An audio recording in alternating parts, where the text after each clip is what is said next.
ka? Huh? Hotdog. Bago ka kako. Englishero ka ba? Hindi mo ako maintindihan? Are you the father? Are you the son? Are you... Can you stop bothering me? Naku, makulit kasi talaga ako. Hindi uso sa akin yung power po. So, pwede ba ako magpakilala? Ah, seryoso? Talaga? Ang bait mo naman. Grabe, willing ka talagang pakinggan ko ano man yung sasabihin ko. So, alam mo ba, before, may ex kasi ako. Tapos, nakipag-break ako sa kanya kasi napagod ako sa kanya. And then, Can you just tell me your name and leave me alone? bakit mo gusto marinig yung pangalan ko? Ah, interesado ka sa akin, no? What? Sabi mo gusto mo magpakilala. You want me to stop bothering you pero nandito ka at nakikinig sa mga sinasabi ko. Willing ka talagang malaman kung sino ako. Nababother ka na ba sa sarili mo kasi napansin mo na iba yung takbo ng utak mo sa mga sinasabi mo? Oh my goodness. People call me Krisha. Pero yung real name ko, Krisha. Fero. Fero? Fero. Ay, wala na talagang karugtong yung name ko. As in, yung real name ko is Krisha. Ito naman, wala nang Fero. Yun na talaga yung real name ko. Yun na yung totoong ako. Ako si Krisha. Tsaka alangan naman sabihin ko na my real name is Krisha pero you can call me my... Ito, napapaghalataan. Hindi raw interesado sa akin pero nag-a-assume ng isang pick-up line. My name is Fero. Oh, Fero. Ang unique naman. Now leave.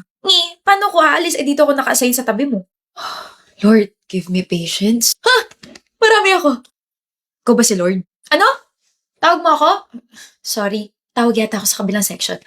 Bye. Pero wait! Ano? Dati ka bang hayop? Ano? Ang bilis mo. Pero yard. Tara, sabay na tayo sa classroom. Ayoko.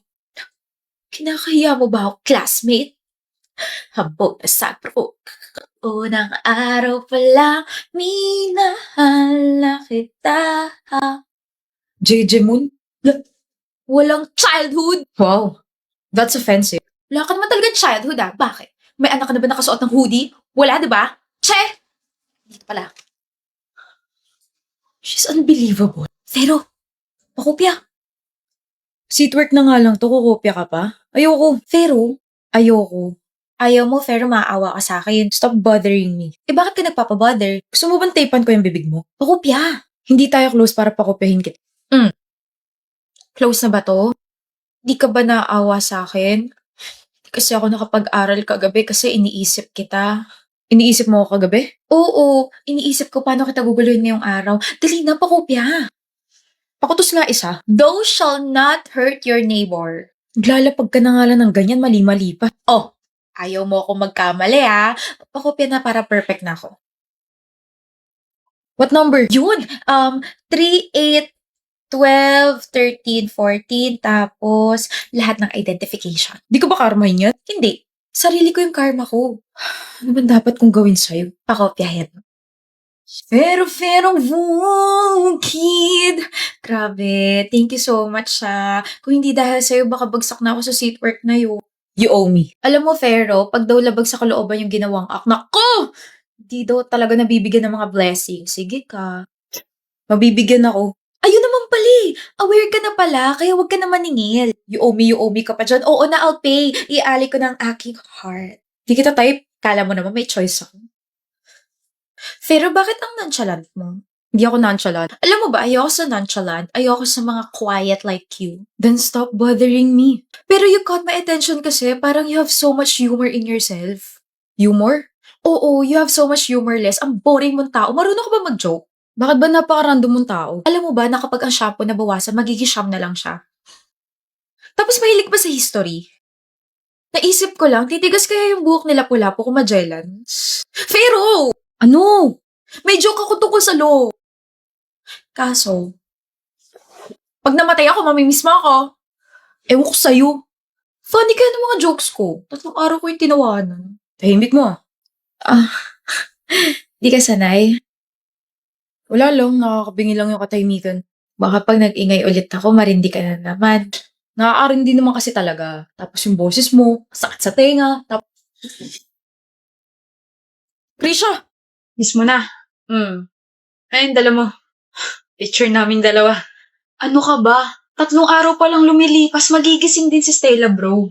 Ang lala ng aksidente niya eh. Hindi. Ano ba ito iniisip ko? Magigising din yun. Magigising din yung girlfriend ko. Hindi lang naman ako nag-aantay sa kanya. 'Di ba? We're all praying for her, bro. Dalo kami everyday. Dito lang kami. Thank you. Ba't ka ba nandito sa bahay ko, Hitch? Ano? Ano yun? Last week pagising si Stella. Sorry kung hindi ko nasabi sa'yo. Hey. Iwan ko muna kayong dalawa. Thank you, tita. Kilala mo ako. EJ, ang laki na ng pinagbago mo. Ako rin. Tingnan mo. Ang haba na ng buhok ko. It's so uncomfortable.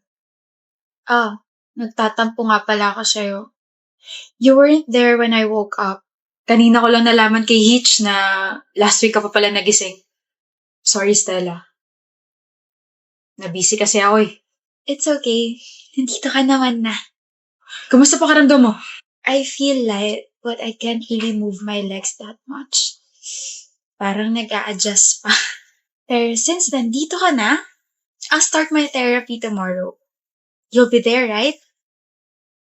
EJ, Stella, where's your promise ring? tinanggal ko. Bakit? Masikip na? Sa bagay, 7 years na yung lumipas. May bago na bang ilalagay? May bago na bang ilalagay na sing-sing dyan sa ring finger mo? Sorry. Di mo ako nahintay. Sa susunod na lang tayo mag-usap. Ang tagal mong tulog. Was that my fault? Of course not. Pero hindi namin alam kung magigising ka pa ba.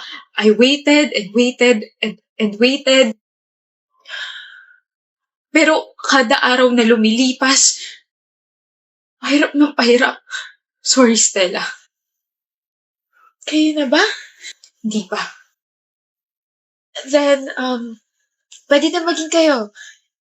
EJ, I'm breaking up with you. Alis ka na. Thank you for still coming here. Nak, May alam po ba kayo? nagpaalam siya sa akin last year pero sabi ko wala ako sa posisyon para humindi o umoo sa sinabi niya. Tsaka nak, pagkatapos nun hindi na siya dumalaw sa'yo. Ngayon na lang ulit. Bagay ba sa akin tong new hairstyle ko? Stella, pupunta ka ba?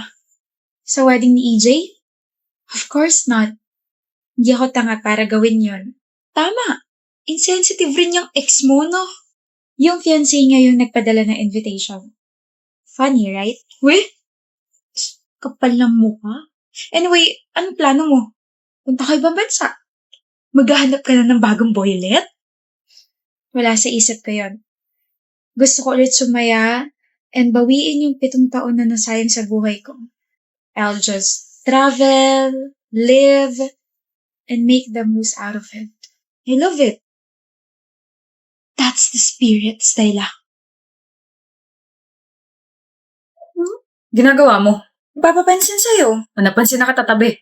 Michael, will you marry me? No. Okay. Nagpapapansin ka na naman ba kaya? Hindi, no. Ikaw na kaya yung nagpapapansin sa akin. Ngayon napansin na kita, pwede mo na ako maging crush. Utak mo may ubo na naman. Michael, Ano? will you marry me? No. Okay. Ano na namang ginagawa mo? Shh, dinadasalan na kita na sana magustuhan na kita kasi kawawa ka naman. One-sided lang kasi yung feelings mo for me eh. Akala ko ba gusto mo ko? So, ina-acknowledge mo na talaga yung presence and feelings ko for you. Will you marry me, Maiko? Ewan ko sa'yo. Hindi na no yung sagot mo. Ibig sabihin may chance na ako. Wala. May hinahanap ka? Oh, yung pake ko. Nandito sa bulsa ko. Ako hinahanap mo, no? Feeling? Aminin mo na. Wala akong aaminin. Ako meron. Nag-iipon na ako para sa kasal nating dalawa, no? Ito ang ipon ko. May 10 pesos na. Uy! 110 pesos na. Good luck sa pag-iipon natin. Maiko, Hmm, will you marry me? maybe.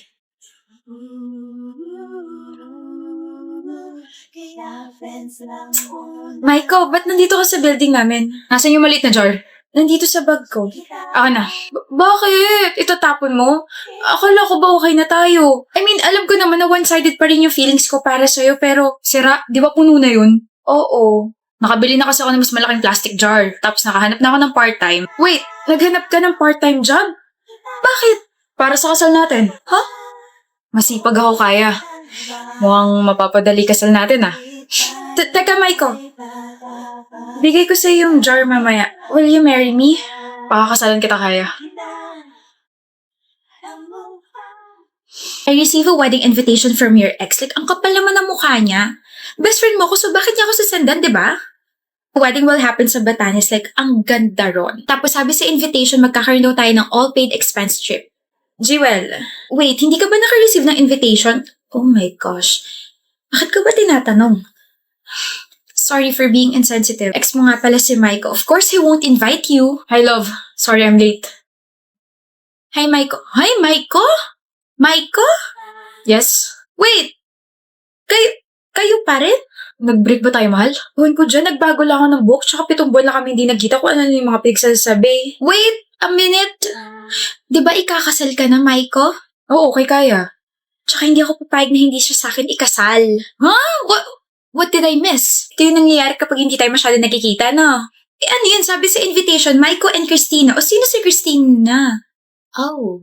Sorry na, best friend. May alak pa yata sa utak ko. Nag-believe na nawala sa isip mo na Christina Kaya Alvarez yung full name ko. Na magiging Mrs. Christina Kaya A. Castro. Shh, mamaya ka sa akin. Ano ba? Sa harap ko pa talaga? Gusto ko rin ng she fell first but he fell harder na trope. Lord! Maghabol ka rin kasi. And mag-propose agad. Pag nagkaroon ako ng jowa, magpapagupit din ako at ibabalik ko ang hair ko sa black. Kaingit!